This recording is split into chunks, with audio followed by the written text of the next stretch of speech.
Saya di sini akan menjelaskan mengenai materi fikih. Fikih berasal dari bahasa Arab, yaitu fiqha yafqahu fiqon, yang memiliki arti memahami secara mendalam, mengerti, dan ahli. Sedangkan menurut istilah fikih yaitu al-ilmu bil ahkami syar'iyatil amaliyatil muktasabu min a'iddatihat tafsiliyah, yang memiliki arti ilmu yang membahas tentang hukum-hukum syariat amaliyah atau perbuatan nyata yang diambil dari dalil-dalil secara rinci. Nah, dari dua pengertian tersebut dapat diartikan bahwa fikih itu berkaitan dengan hukum syara. Hukum syara sendiri yaitu suatu ketentuan yang berasal dari Allah Subhanahu wa taala dan Rasul, baik dalam bentuk tekstual maupun dari pemahaman ulama. Fikih secara istilah memiliki dua arti. Yang pertama yaitu pengetahuan hukum-hukum syariat yang berkaitan dengan perbuatan dan perkataan mukallaf yang diambil dari dalil-dalilnya yang bersifat terperinci berupa nas-nas Al-Quran dan As-Sunnah, serta yang bercabang darinya yang berupa ijma' dan ijtihad. Yang kedua yaitu hukum-hukum yang berasal dari interpretasi hukum syara itu sendiri. Objek pembahasan ilmu fikih adalah perbuatan mukallaf dan nilai-nilai hukum yang berkaitan erat dengan perbuatan tersebut. Terima kasih. Ini saya akan mempresentasikan sebuah judul syariah. Syariah secara bahasa, secara istilah, hubungan antara syariah dan fikih dan perbedaan antara keduanya. Syariah berasal dari secara bahasa yaitu syara'a yang berarti jalan yang menuju mata air. Di dalam ayat Al-Quran, kata syariah mengandung arti yaitu jalan yang jelas dan lurus untuk menuju kebahagiaan hidup. Dan secara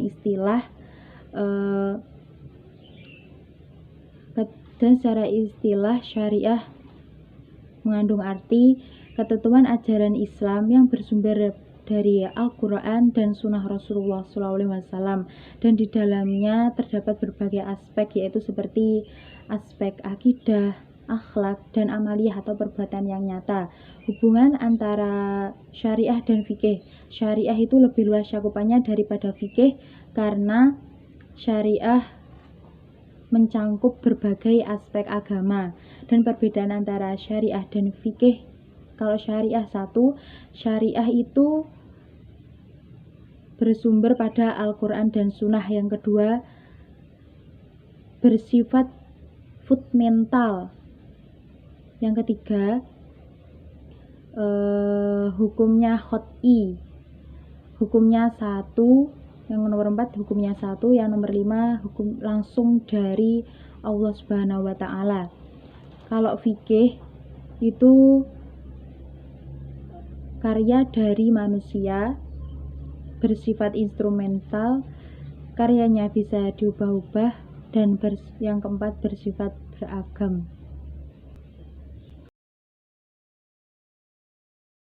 Halo teman-teman, di sini saya akan membahas mengenai hukum Islam dan konsep-konsep hukum Islam. Apa sih yang dimaksud dengan hukum Islam?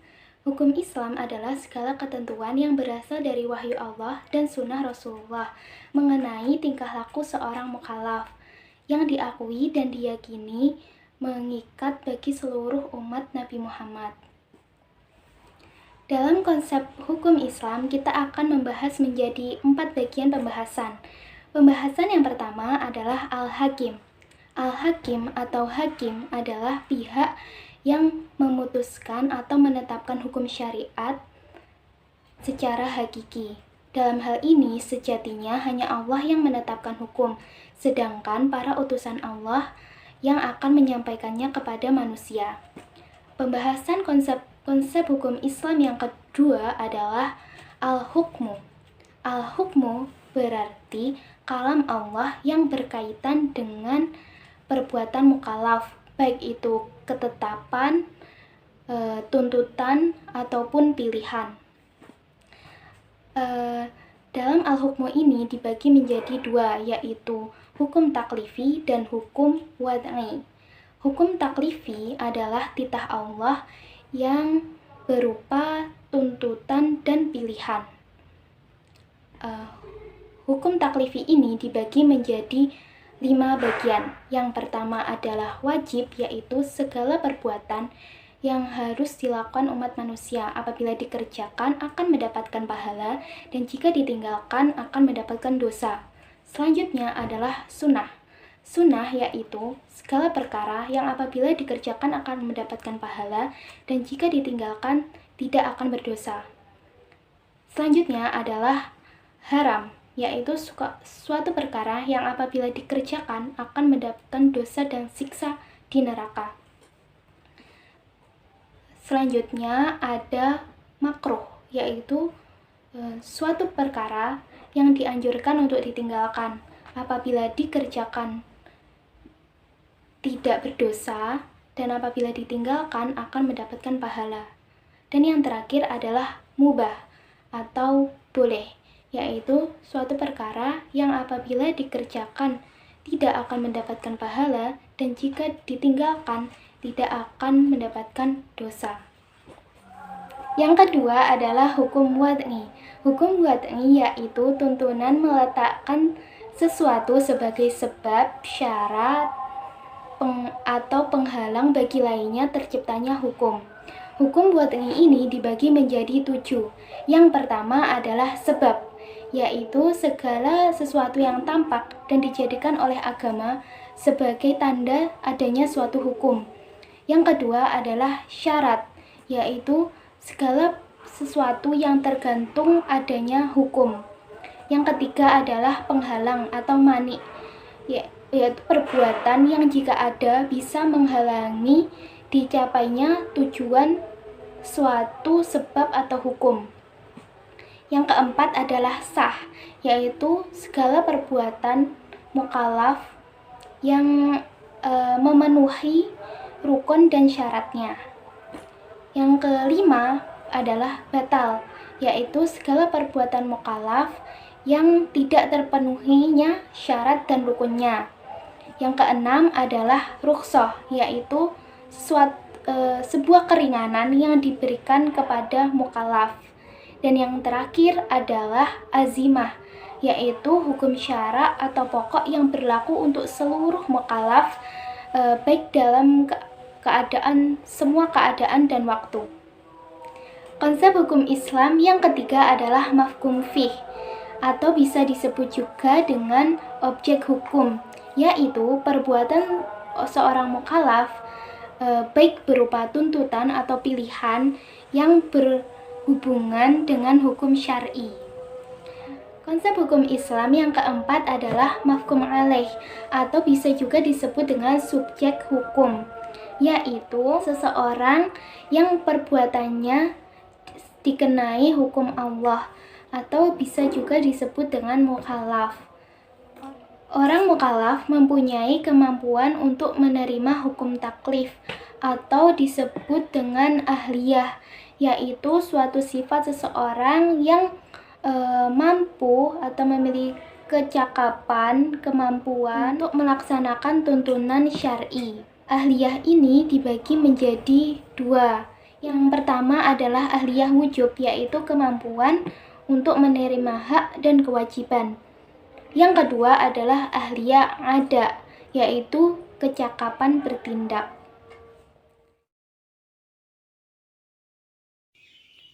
Kita berlanjut kepada pembahasan yang keempat, yakni tentang sumber-sumber hukum Islam. Sumber-sumber hukum Islam adalah dalil-dalil tempat berpijaknya hukum Islam. Jadi baik buruknya atau benar salahnya perbuatan seseorang itu akan dikembalikan kepada sumber hukum Islam. Sumber hukum Islam itu terbagi menjadi 2, yaitu muttafaq dan mukhtalaf. Untuk sumber hukum Islam yang muttafaq atau disepakati oleh para ulama itu ada 4, yakni yang pertama Al-Quran, kedua hadis, yang ketiga ijma, yang keempat qiyas. Al-Quran berasal dari kata bahasa Arab yaitu qara'a yaqra'u Qur'anan, yang artinya bacaan atau yang dibaca.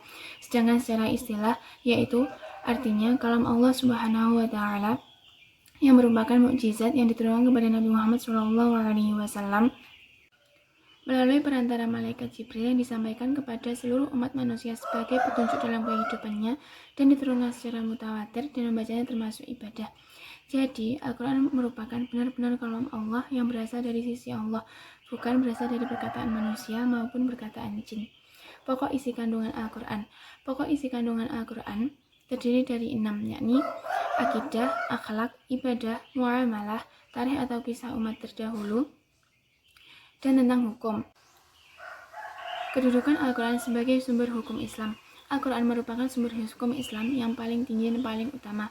Jadi semua persoalan yang ada di dalam kehidupan kita atau terjadi kepada masyarakat harus dikembalikan kepada Al-Quran dan berpedoman kepadanya.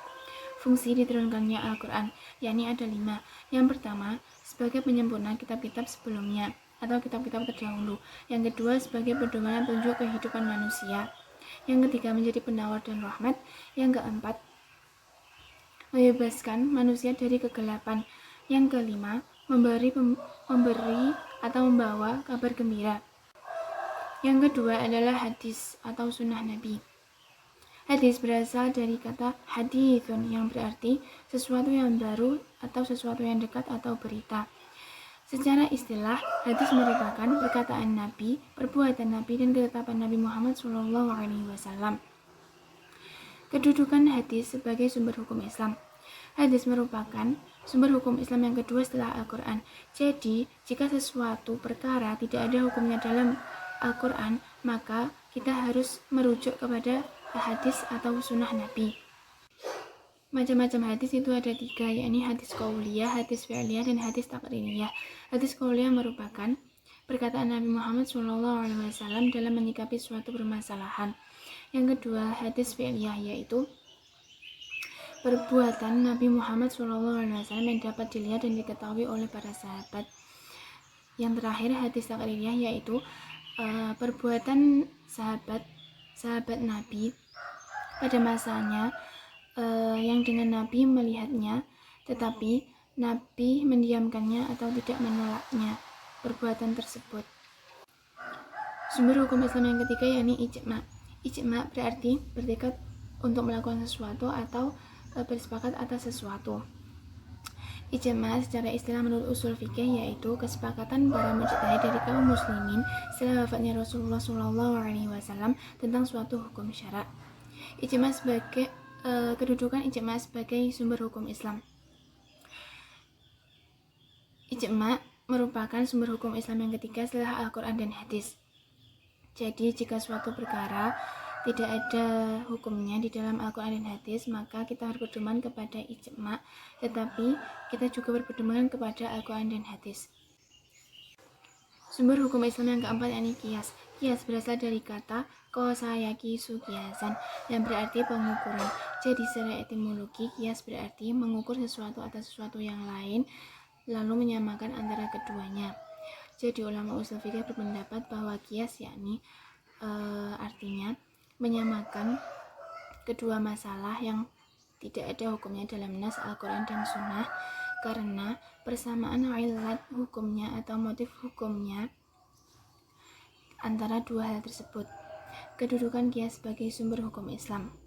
Qiyas merupakan sumber hukum Islam yang keempat setelah Al-Quran, Sunnah, dan ijma'. Jadi apabila hukum Islam itu tidak ada dalam Al-Quran, ijma' dan sunnah, itu kita berpedoman kepada qiyas, tetapi kita juga tidak melupakan atau kita juga harus berpedoman kepada Al-Quran dan sunnah Nabi. Qiyas dianggap sebagai ijtihad atau penilaian hukum karena qiyas merupakan ijtihad yang sistematis. Karenanya dalam pembuatan qiyas selalu berpedoman atau tetap berpedoman kepada Al-Quran dan hadis. Berlanjut kepada part 2 yakni sumber hukum Islam yang mukhtalaf, yakni yang tidak disepakati oleh para ulama, yakni ada istihsan, istishab, masalah mursalah, nguruf qaulus sahabi, sadad dara'i, syaruman qablana, dalalah iktiran, dan ra'yun nabi. Untuk penjelasannya, istihsan yaitu anggapan baik seseorang tentang hukum sesuatu yang mana hukumnya itu tidak bertentangan dengan hukum syar'i. Contohnya berpakaian baik untuk menutup aurat. Yang kedua istishab, yakni kebersamaan antara dalil dan hukum. di mana hukumnya telah ada pada masa lalu sehingga ada hukum yang menggantikannya. Contohnya, hukum wudhu seseorang tidak batal sebelum adanya sebab-sebab yang membatalkannya. Yang ketiga, maslahah mursalah, yaitu kebaikan-kebaikan baik yang tersebar di masyarakat yang tidak dicatat oleh nas Al-Quran dan hadis. Contohnya penanggalan kalender Masehi atau Hijriyah. Yang keempat adalah uruf. Uruf artinya adat istiadat atau sesuatu yang dikenal. Jadi secara istilah uruf adalah adat istiadat yang tersebar dalam masyarakat yang tidak bertentangan dengan hukum syar'i atau hukum Islam. Yang kelima, yakni qaulus sahabi, adalah ucapan para sahabat setelah peninggalnya Nabi Muhammad SAW. Yang keenam adalah sadud daro'i. Sad artinya mencegah atau menghilangkan. Jadi secara istilah sadud daro'i adalah sesuatu yang dipakai untuk sampai kepada sesuatu yang lain yang mengarah kepada hal yang buruk atau membawa ke arah kemaksiatan. Yang ketujuh adalah syar'ul man qablana, adalah syariat-syariat yang ditetapkan oleh para nabi dan umatnya sebelum Nabi Muhammad dan umatnya. Yang kedelapan adalah dalalah iktiran, adalah dalil yang menguatkan. Contohnya adalah wa atimul hajja wal umrata lillah. Untuk yang terakhir yakni ra'yun nabi atau pendapat nabi. Contohnya tentang peletakan Hajar Aswad di dalam Ka'bah. Dah selesai.